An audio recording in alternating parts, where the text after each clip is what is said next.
بسم اللہ الرحمن الرحیم۔ دوستو میں ہوں عمران ادیب اور آپ دیکھ رہے ہیں ایکسپوز ورلڈ۔ خواتین و حضرات، حضور کریم صلی اللہ علیہ وسلم نے ارشاد فرمایا کہ قرب قیامت ایک وقت ایسا آئے گا جب ایک شخص کسی قبر سے گزرے گا تو سوچے گا کہ کاش اس جگہ میں دفن ہوتا۔ خواتین و حضرات، اگر ہم تاریخ اسلام کا جائزہ لیں تو ہمارے اسلاف گھٹن سے گھٹن ادوار سے گزرے ہیں، لیکن کبھی ایسا نہیں ہوا کہ ایک مسلمان حالات سے گھبرا کر موت کی خواہش کرے، جبکہ حدیث مبارکہ قرب قیامت کسی ایسے بھیانک اور دہشت ناک منظرنامے کی طرف اشارہ کر رہی ہے جب مسلمان موت کے لیے حسرت کریں گے۔ خواتین و حضرات، کافی ریسرچ کے بعد میں اس منظرنامے پر قابل یقین بات چیت کرنے کے قابل ہوا ہوں۔ ریسرچ فائنل کرنے تک مجھے اندازہ ہو چکا تھا کہ حضور کریم صلی اللہ علیہ وسلم نے اسی دور کی طرف اشارہ کیا ہے جس پر میں آج بات کرنے والا ہوں۔ خواتین و حضرات، اس بات میں کوئی شک نہیں ہے کہ ہمارا سامنا دجال کی فوج سے ہو چکا ہے۔ ون ورلڈ آرڈر ایجنڈا اور اس کے پس پردہ لوگ پوری دنیا کے مذاہب کو ختم کرنے اور ایک نئی دنیا کی بنیاد رکھنے کے لیے دن رات نئے سے نئے ہتھ کنڈے تیار کر رہے ہیں، اور آج ہم جس ہتھ کنڈے پر بات کرنے جا رہے ہیں وہ ایک نہایت ہی حساس معاملہ ہے۔ اسی کے پیچھے دجال کا ہر مقصد اور بہترین دفعہ چھپا ہوا ہے۔ جی ہاں خواتین حضرات، میں بات کرنے جا رہا ہوں آج پروجیکٹ بلیو برین پر۔ یہ کیا ہے، یہ کیسے کام کرتا ہے اور اس کی تیاری میں کس قدر کامیابی حاصل ہوئی ہے۔ خواتین حضرات، اگر ہم یورپ کی صدی ڈیڑھ صدی پہلے لکھی گئی کتابیں اور شوٹ کی گئی فلمیں دیکھیں تو معلوم ہوگا کہ جب ہمارے رہنما اردو ہندی تنازع میں الجھے ہوئے تھے تب یورپ کے ادیب دنیا کا مستقبل لکھ رہے تھے۔ ان کا قلم ایک ایسی دنیا کے نقشے بنا رہا تھا جو بہت ہی عجیب و غریب تھی۔ وہ مستقبل لکھ رہے تھے یا ان سے کوئی نادیدہ ہستی لکھوا رہی تھی۔ بہرکیف ان کا انداز ایسا تھا جیسے ان کے لفظ ایک بہت بڑی حقیقت بننے جا رہے ہیں۔ خواتین حضرات، پروجیکٹ بلیو برین کیا ہے؟ اس کا مختصر ترین جواب یہ ہے کہ انسانی دماغ کا پورا مطالعہ کرنے کے بعد بالکل اس جیسا ایک آرٹیفیشل مائنڈ تیار کرنا، اس کے علاوہ انسان کو ایک زندہ روبوٹ بنانے کے لیے اس کے مائنڈ کے اندر مداخلت کرنا، یہ پروجیکٹ بلیو برین کی سادہ ترین تعریف ہے۔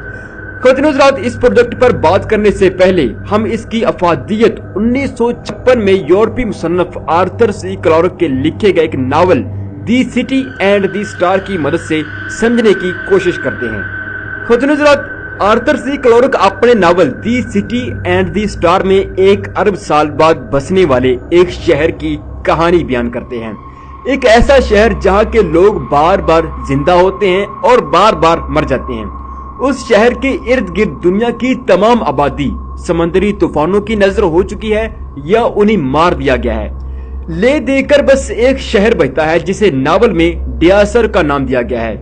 خواتین حضرات، یہ ناول اس وقت بہت دلچسپ ہو جاتا ہے جب اس شہر میں ایک مینٹل بینک کا ذکر ہوتا ہے۔ اس بینک میں آرٹیفیشل مائنڈ ایک بڑی تعداد میں قطار در قطار رکھے ہوتے ہیں۔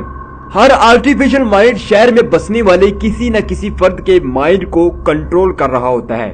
بینک مالکان شہر میں بسنے والے ایک ایک فرد کی سوچ اور رویوں پر حاکم ہوتے ہیں۔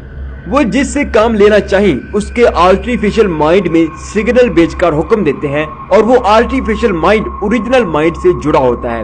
یوں ایک میسج اوریجنل مائنڈ تک پہنچ کر دماغ کے فیصلہ لینے والے سیلز پر اثر انداز ہوتا ہے، جس کے بعد نتیجتاً فرد وہ کام کر گزرتا ہے جس کے لیے اس کے آرٹیفیشل مائنڈ پروگرامنگ میں میسج کیا گیا ہوتا ہے۔ خواتین حضرات، اس سارے پروسیس میں فرد کو یہی لگتا ہے کہ مطلوبہ کام اور اس کا خیال آنا محض ایک فطری عمل ہے۔ میرے عزیزوں، اس شہر میں بسنے والے اس قدر غلام ہوتے ہیں کہ انہیں زندگی اور موت بھی مرکزی بینک کی طرف سے عطا ہوتی ہے۔ بینک مالکان جسے چاہیں اس کے مائنڈ کو بلاک کر کے مار دیتے ہیں، اس کے جسم کو ہمیشہ کے لیے محفوظ کر لیا جاتا ہے، پھر ایک عرصہ بعد دوبارہ اس کے مائنڈ سیلز کو ایکٹیو کر کے زندگی دیتے ہیں۔ خواتین حضرات، 19ویں صدی تک تو یہ ایک دلچسپ کہانی رہی، لیکن 20ویں صدی کے آغاز میں ہی یہی ناول پروجیکٹ بلیو برین کا نامدار گیا۔ اس پروجیکٹ میں وہی سب کچھ چکا جو ناول میں لکھا گیا ہے۔ میرے عزیزوں، یورپی لیبارٹریوں میں بیٹھے کچھ خاص لوگ مشینی مائنڈ تیار کرنے کے لیے جدوجہد کر رہے ہیں۔ ایک ایسا مائنڈ جو کسی بھی فرد کے تمام مائنڈ کو سکین کر کے اس کی ایک کاپی تیار کرے، پھر اس کی تمام مینٹل ڈیٹا کو ریڈ کر کے ایک فریکوینسی سیٹ کرے گا جو متعلقہ فرد کے مائنڈ سیل سے ٹکرانے کے بعد اس سے فطری انداز میں کام لے گی۔ یعنی فرد کو ایسا محسوس ہوگا جیسے وہ کام اپنی مرضی کے تحت کر رہا ہے، اس کو کسی نے فورس نہیں کیا۔ خواتین و حضرات، اسی پروجیکٹ کا دوسرا مقصد ہمیشہ کی زندگی کا حصول ہے۔ اب آپ یقیناً سوچ رہے ہوں گے کہ ہمیشہ کی زندگی کا اس پروجیکٹ سے کیا لینا دینا ہے۔ میرے عزیزو، اس سوال کے جواب سے پہلے میں ایک مختصر بات عرض کرنا چاہوں گا۔ کبھی آپ نے سوچا کہ انسان کس چیز کا نام ہے؟ یقیناً انسان ہمارے وجود کا نام نہیں ہے۔ آپ سٹار ہیں، آپ عالم ہیں، آپ انجینئر ہیں، چاہے کچھ بھی ہیں، لیکن وہ سب کچھ آپ نہیں ہیں، بلکہ انسان اور شخصیت آپ کے مائنڈ میں وہ نیورون خلیے ہیں جو جسم کو ہزاروں کے مجمع میں شاہکار فنکار بناتے ہیں۔ وہ خلیے ہیں جو آپ کی قسمت کا فیصلہ کر کے مستقبل کی منصوبہ بندی کرتے ہیں۔ انسان ان خلیوں کا نام ہے جو ہمارے دماغ میں رویے تشکیل دیتے ہیں۔ اس سارے کھیل میں ہمارا وجود ایک خاموش غلام ہے۔ دماغ کی دنیا ہی اسے ایک عام آدمی سے خاص آدمی بناتی ہے۔ یوں لوگ اس وجود کی ایک جھلک دیکھنے کے لیے گھنٹوں انتظار کرتے ہیں۔ خواتین و حضرات، سائنٹسٹ کے مطابق اگر سب کچھ ہمارا دماغ ہی ہے تو طویل زندگی کے لیے وجود کا ہونا ضروری نہیں ہے۔ لہذا کسی طرح مائنڈ کو 1000 سال تک چلنے والے مشینی روبوٹ میں نصب کر دیا جائے تو موت سے چھٹکارا ممکن ہو سکے گا، کیونکہ 1000 سال بعد دوبارہ مشینی جسم کو تبدیل کیا جا سکتا ہے۔ خواتین و حضرات، میں مانتا ہوں کہ آپ اس بات کو کبھی بھی ایکسپٹ نہیں کریں گے کہ ایسا ہو نہیں سکتا۔ میں خود مانتا ہوں کہ ایسا نہیں ہو سکتا۔ رب کریم نے ہر چیز کی ایک میعاد رکھی ہے۔ جیسے آنکھیں ایک وقت کے بعد ختم ہو جاتی ہیں، جیسے دل ایک وقت کے بعد رک جاتا ہے، اسی طرح پورے وجود کی ایک میعاد ہے۔ میں نہیں مانتا کہ ہمارا مائنڈ 1000 سال تک کسی مشینی وجود کے ساتھ گزارا کر لے گا۔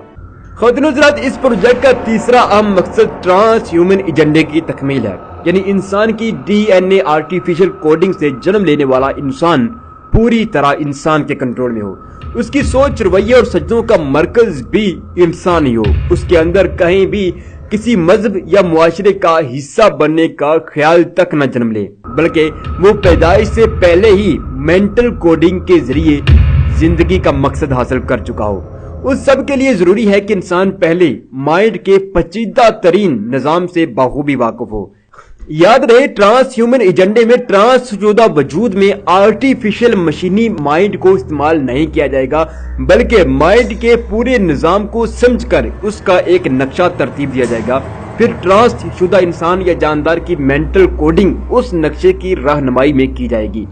خواتین و حضرات، اس سے پہلے کہ ہم آرٹیفیشل مائنڈ اور قدرتی مائنڈ سے متعلق پروجیکٹ بلیو برین کو مزید واضح کریں، ہمیں رب کریم کے بنائے ہوئے اس مائنڈ کی ورکنگ پروسیس پر مختصر بات ضرور کرنی چاہیے، تاکہ ہمیں رب کریم کی تخلیق کے مقابل ایک نئی تخلیق کرنے والوں کا ایجنڈا پروجیکٹ بلیو برین کی مشکلات اور کامیابیوں کا اندازہ بخوبی ہو سکے۔